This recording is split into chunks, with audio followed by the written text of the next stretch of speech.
That's why no one from Star Trek: The Next Generation attended Worf's Deep Space Nine wedding. When Star Trek: Deep Space Nine's "You Are Cordially Invited" aired in 1997, it marked a huge moment for Worf. The Klingon warrior who had spent years serving aboard the USS Enterprise D was finally getting married. But something was missing, or rather, someone. Or rather, several someones. The wedding of Worf and Jadzia Dax was rich in Klingon tradition, full of fire and passion, and yet, not a single crew member from Star Trek: The Next Generation showed up. Where were they? How could his old shipmates, the found family who had stood beside him during his darkest hours, not be present on one of the most important days of his life? The answer isn't just one of scheduling or story convenience. Beneath the surface lies a fascinating blend of in-universe logic, behind-the-scenes necessity, and thematic resonance. So let's dive into why no one from Star Trek: The Next Generation attended Worf's Deep Space Nine wedding, and why that might make this story even more powerful. 1. Worf's new chapter deserved a clean break. When Worf transferred to Deep Space Nine in Season 4, it wasn't just a character crossover, it was a reinvention.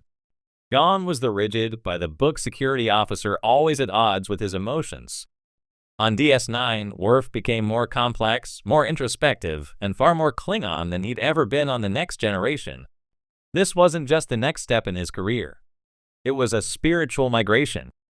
Had Jean-Luc Picard or Deanna Troi attended his wedding, the gravitational pull of TNG would have distorted the tone. It would have made Worf's DS9 story feel like a side adventure to the Enterprise saga. By excluding his old crewmates, the writers made a statement. Worf's story is no longer defined by the Enterprise D. He's no longer the outsider among humans. He's finding belonging elsewhere. DS9 was about complicated loyalties. Federation ideals collided with the grim realities of war, politics, and identity. Worf needed to grow outside the shadows of his TNG past, and his wedding, brutal, chaotic, joyful, was the climax of that growth. This wasn't a Starfleet ceremony. It was a Klingon one. He didn't need Picard's blessing. He needed Martok's. 2. Behind-the-scenes realities, budgets, schedules, and priorities. TV production is always a puzzle of logistics, and Star Trek in the 90s was no exception. By Season 6 of DS9, The Next Generation had wrapped, but its stars were still in high demand. At the time You Are Cordially Invited aired, the cast had just completed Star Trek: First Contact and were preparing for Insurrection. Coordinating guest appearances from actors like Patrick Stewart, Jonathan Frakes, or Marina Sirtis, each with tight schedules and contractual fees, was a budgetary nightmare for a show like DS9, which was already stretching its limits. More importantly, the focus was never meant to be on a TNG reunion. DS9 had established itself as a narratively distinct beast with its own ensemble and tone. The emotional weight of the wedding needed to stay on Worf and Dax, not get diverted by nostalgic cameos. As much as fans might have cheered to see Geordi or Data in the crowd, their presence would have upstaged the heart of the moment. Worf finally finding happiness. 3. The Klingon way. Family isn't always blood or crew. If there's one truth the wedding proved, it's that Klingon traditions don't always align with Federation customs. Worf's groomsmen weren't his TNG friends, they were DS9 allies like O'Brien, Bashir, and even the Ferengi Quark. That was the point. Klingons value honor, battle, and shared adversity. These were the people Worf had fought beside in the Dominion War, who had bled with him in the trenches, and who had earned his trust anew. And then there's Martok, Worf's mentor, sponsor, and surrogate father. It was Martok's house Worf joined, and Martok who presided over the ritual. In Klingon eyes, this ceremony wasn't about inviting old friends from a previous posting. It was about honoring your current comrades, the ones who had earned a place in your blood feud and victory songs. From that lens, Jean-Luc Picard, while deeply respected, was part of a different life. The Enterprise crew was Starfleet family. But in Klingon culture, family is forged through battle and shared pain. On DS9, Worf found that family again. 4. Dax and Worf's relationship was entirely DS9's story.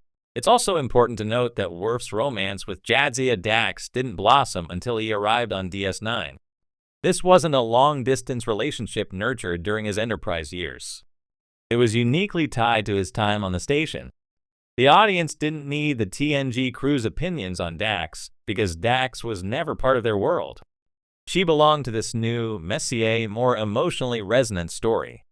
Bringing in Picard or Riker would have risked derailing the chemistry between Worf and Dax. Suddenly, the story wouldn't just be about the couple, it'd be about what Picard thought of the couple. DS9 was never about external validation. The crew didn't need approval from admirals or former captains. They survived war, betrayal, and existential threats by trusting each other. The absence of Worf's former crewmates wasn't neglect. It was respect for the life he had built. 5. Worf's TNG arc was already complete. By the end of the Next Generation, Worf had already made peace with his conflicting identities. He was both Klingon and Starfleet. His journey on that show was about discipline, duty, and finding a place among humans. DS9 asked a different question. What does it mean to be Klingon? What happens when duty no longer defines you, and you must choose identity on your own terms? This wedding was the answer. Worf didn't need Picard there because the lessons Picard had taught him were already ingrained. He had been mentored, tested, and challenged. Now he was forging ahead with confidence. The Worf of DS9 wasn't looking for guidance. He was ready to lead into battle, into marriage, into House Martok. 6. They probably wanted to come off screen. Let's not forget the personal side. Even if none of Worf's old shipmates showed up on screen, there's no reason to believe they didn't care. In the shared Star Trek universe, travel between ships and stations is a logistical hurdle, especially during times of galactic crisis. Worf's wedding happened during the build-up to the Dominion War. Starfleet was stretched thin. Commanders were being pulled in every direction. Getting leave to attend a Klingon wedding, especially one held on a war-ready space station, might have been impossible. It's easy to imagine Picard sending a private message or Troy offering a heartfelt blessing. Maybe Riker raised a glass of blood wine in Worf's honor from the Enterprise mess hall. These things didn't need to be said. The respect and love were always there. Worf simply didn't need their presence to feel their support. 7. Their absence makes the wedding feel more real. Here's the secret power of their absence. It makes the moment more intimate. In the real world, weddings aren't always attended by every person we've ever loved or worked with. People drift apart. Priorities shift. Sometimes, the people standing with us on our most important days are the ones who simply happen to be there when we grew into ourselves. DS9 understood this beautifully. Worf's wedding wasn't a crossover event.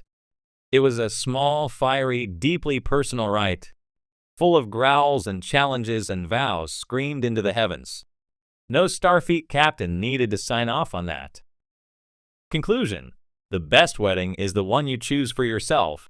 Worf's marriage to Jadzia Dax wasn't just a plot point. It was a turning point in his life, an embrace of Klingon identity, a declaration of love, and a celebration of the family he had forged in fire.